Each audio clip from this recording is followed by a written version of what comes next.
My name is Burke Hedges, author of the best-selling book, The Parable of the Pipeline. I open my book with a story about Pablo and Bruno, who take two very different paths in their quest for financial independence. What you're about to see is the delightful animated story of their adventure. So, sit back, relax, and enjoy the life-changing lessons in The Parable of the Pipeline.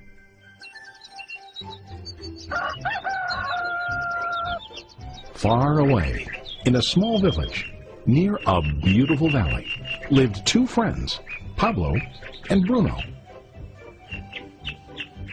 They were both young and dreamed of a better life for themselves. They'd often discuss their dreams about how they would become the most successful men in the village. They weren't afraid of hard work, and they searched for opportunities to help realize their goals and achieve their dreams. One day, an opportunity presented itself.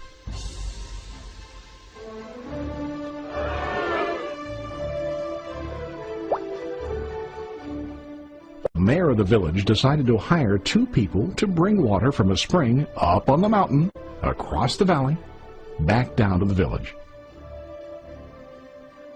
They were to be paid based on the amount of water delivered to the village. Bruno and Pablo enthusiastically got to work. Every day, from morning till evening, they carried buckets to and from the spring. They worked hard, carrying water to the village. In the evening, they'd return home with their day's wages.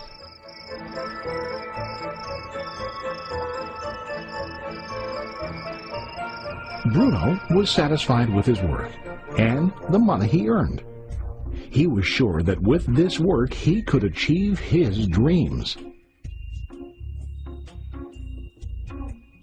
Bruno thought that to increase his wages he could use bigger buckets to bring more water each trip. He believed with a larger income he would soon be able to buy a cow and the house that he dreamed about.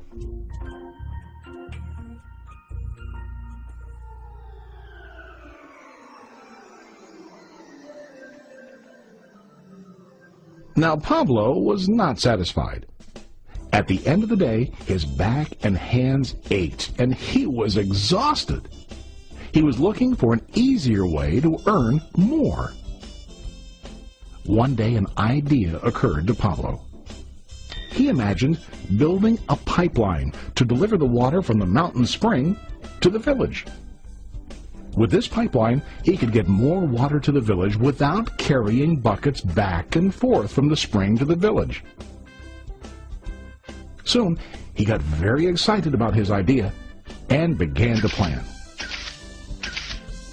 Pablo, of course, shared his idea with his friend Bruno and asked him to join with him to work on and help build the pipeline. Bruno thought the idea was crazy. All Bruno could think about was what his money could buy today and how to get it quicker. He felt that building a pipeline would slow him down and delay him in achieving his goals. Instead, Bruno got bigger buckets and went more often back and forth, fetching water. He was sure that with this method, he could make more money.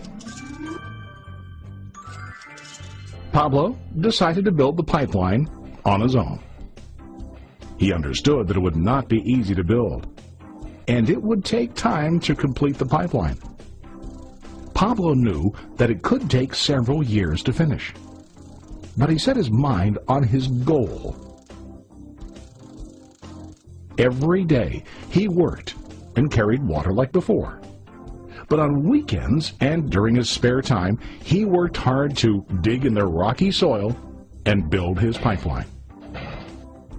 In the first month, there was little to show for his work.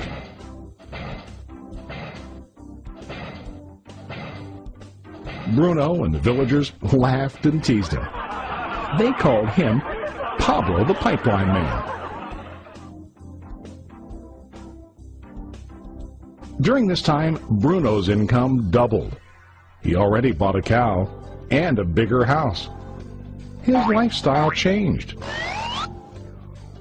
He now spent time after work in the bar, enjoying his hard-earned wages from delivering water.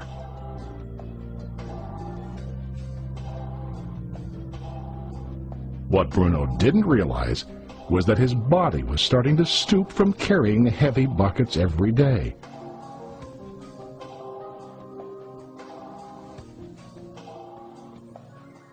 His face looked worn and his body tired. Soon, he began to carry less and less water due to the wear and tear on his body.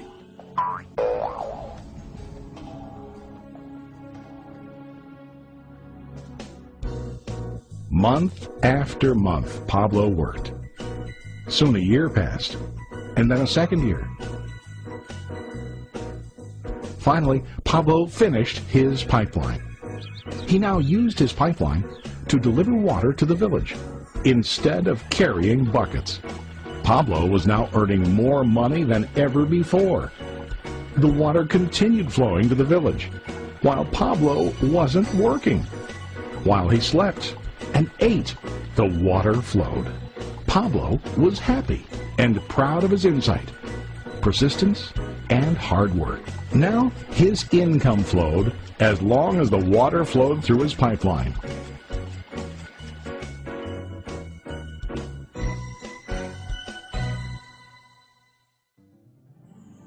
The story of Bruno and Pablo is a reflection of life. Their jobs symbolize what most people do to earn money. Bruno gets his money using buckets. He goes back and forth, carrying his buckets from the spring to the village in exchange for money. To increase his income, he either has to go more frequently to the spring or to use larger buckets. It's common in real life to increase our income by working harder. For example, working overtime or getting a second job. We also increase the size of our buckets by accepting a higher paying position, which often includes spending more time on the job. Most of us exchange time for money like Bruno. We know that every person has only 24 hours in the day and that it's not possible to use all our time to work.